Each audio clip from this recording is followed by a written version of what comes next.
ਬਹੁਤ ਦਫਾ ਤੁਹਾਡੇ ਨਾਲ ਅਪੀਅਰ ਹੋਏ, ਬਹੁਤ ਸਾਰੀਆਂ ਕਬੱਡੀ ਦੀਆਂ, ਚੜ੍ਹਦੇ ਪੰਜਾਬ ਦੀਆਂ, ਲਹਿੰਦੇ ਪੰਜਾਬ ਦੀਆਂ ਗੱਲਾਂ ਕੀਤੀਆਂ। ਅੱਜ ਚੰਦ ਸਖਤ ਸਵਾਲ ਤੁਹਾਡੇ ਲਈ, ਚੰਦ ਸਖਤ ਸਵਾਲ ਕਬੱਡੀ ਦੇ ਉੱਤੇ। ਮੈਂ ਇੱਕ ਸ਼ੌਕੀਨ ਹੋ ਕੇ, ਇੱਕ ਕਬੱਡੀ ਦਾ ਲਵਰ ਹੋ ਕੇ ਤੁਸਾਂ ਕੋਲ ਸਵਾਲ ਪੁੱਛਾਂਗਾ। ਪਹਿਲਾ ਸਵਾਲ ਮੇਰਾ ਇਹ ਹੈ ਕਿ ਕਬੱਡੀ ਦੇ ਖਿਲਾੜੀ ਪਹਿਲਵਾਨ ਜਿਹੜਾ ਉਹਦੀ ਤਾਂ ਵੱਲੀ ਦੀ ਕੰਧ ਸਾਂਝੀ ਹੁੰਦੀ ਹੈ, ਲੇਕਿਨ ਅੱਜ ਕਬੱਡੀ ਦੇ ਮੈਦਾਨਾਂ 'ਚ ਵੇਖੀਦਾ ਹੈ ਕਿ ਨੱਚਣ ਵਾਲੇ ਤਾਂ ਪਹਿਲਵਾਨ 'ਚ ਫਰਕ ਨਹੀਂ ਰਹਿ ਗਿਆ। ਇੱਦਾਂ ਪੈਸੇ ਹੁੰਦੇ ਨੇ ਸਟੇਜ ਦੇ ਉੱਤੇ ਔਰ ਥੱਲੇ ਪਹਿਲਵਾਨ ਪਕੜਦੇ ਹੁੰਦੇ ਨੇ। ਕਿਤਨੀ ਕੁ ਸਾਰੀ ਜ਼ਰੂਰਤ ਪੈ ਗਈ ਹੈ ਪੈਸੇ ਦੀ ਪਹਿਲਵਾਨਾਂ ਨੂੰ?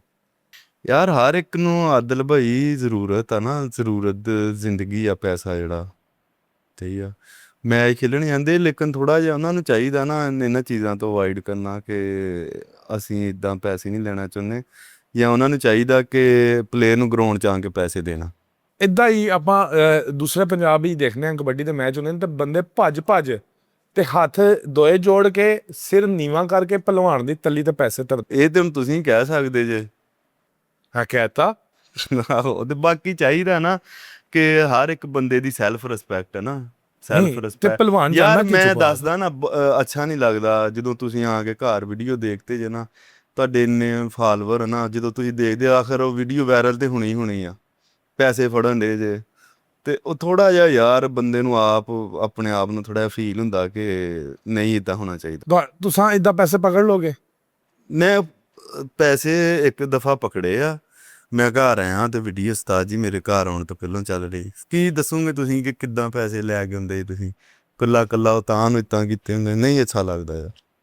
ਮਤਲਬ ਸਾਹਿਬ ਪਹਿਲੇ ਨਾ ਜਿਹੜੇ ਇੱਦਾਂ ਦੀ ਚੀਜ਼ਾਂ ਹੁੰਦੀਆਂ ਸਨ ਨਾ, ਉਹ ਮਹਿਦੂਦ ਹੋ ਜਾਂਦੀਆਂ ਸਨ, ਸੀਡੀ ਦੇ ਵਿੱਚ ਹੁੰਦੀਆਂ ਸਨ, ਕਿਸੇ ਨੂੰ ਸੀਡੀ ਮਿਲ ਗਈ ਏਦਾਂ ਹੀ। ਹੁਣ ਇਹ ਇੱਕ ਸੇਫਟੀ ਹੁੰਦੀ ਜਾਂਦੀ ਹੈ ਵੀ ਜਿੰਨੀ ਦੇਰ ਇੰਟਰਨੈਟ ਰਹੂਗਾ ਤੁਹਾਡੀਆਂ ਨਸਲਾਂ ਵਿੱਚ ਲੋਕ ਕਹਿਣਗੇ, ਉਹ ਕਹਿੰਦੇ ਮੇਰਾ ਦਾਦਾ ਭਲਵਾਨ ਸੀ, ਮਲਕ ਬਿਨ ਯਾਮੀਨ ਨਾਂ ਸੀ, ਪਾਵਰ ਆਫ ਪਾਕਿਸਤਾਨ ਦੁਨੀਆ ਉਹਨੂੰ ਕਹਿੰਦੀ ਸੀ। ਇੰਟਰਨੈਸ਼ਨਲ ਸਟੇਜਾਂ ਉੱਤੇ ਜਿਹੜਾ ਉਹਦਾ ਨਾਂ ਲਿੱਤਾ ਜਾਂਦਾ ਕਹਿੰਦਾ ਸੀ ਪਾਕਿਸਤਾਨ ਦੀ ਤਾਕਤ ਹੈ।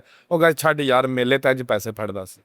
ਉਹ ਆਉਣ ਵਾਲਾ ਵਕਤ ਬਹੁਤ ਫਾਸਟ ਆ, ਤੇ ਸਾਨੂੰ ਵੀ ਚਾਹੀਦਾ ਕਿ ਅਸੀਂ ਉਹ ਵਕਤ ਦੇ ਨਾਲ ਚੱਲੀਏ ਤੇ ਬਾਕੀ ਅਵਾਇਡ ਕਰਨਾ ਚਾਹੀਦਾ। ਮੈਂ ਤੇ ਇਹ ਨਹੀਂ ਕਰਨਾ ਚਾਹੀਦਾ, ਇਹਦਾ ਪੈਸੇ ਨਹੀਂ ਹੋਣੇ ਚਾਹੀਦੇ ਔਰ ਪਹਿਲਵਾਨ ਨੂੰ ਨਹੀਂ ਲੈਣੇ ਚਾਹੀਦੇ। ਮੈਂ ਕਹਿੰਦਾ ਦੇਣ ਵਾਲੇ ਪਹਿਲਵਾਨ ਨੇ ਤੇ ਯਾਰ ਕਈ, ਚੱਲ ਅਸੀਂ ਤੇ ਹੈ ਵਿੱਚ, ਕਈਆਂ ਦਾ ਜਾ ਕੇ ਚੁੱਲ੍ਹਾ ਹੀ ਉੱਤੋਂ ਚੱਲਦਾ ਨਾ। ਇੱਕ ਪਹਿਲਵਾਨ ਨੇ ਨਾ ਕਰਤੀ ਨਾ ਚੀਜ਼ਾਂ ਬਦਲ ਜਾਣਗੀਆਂ। ਤੁਸੀਂ ਜਿਗਰਾ ਕਰਕੇ ਕਰ ਦਿਓ।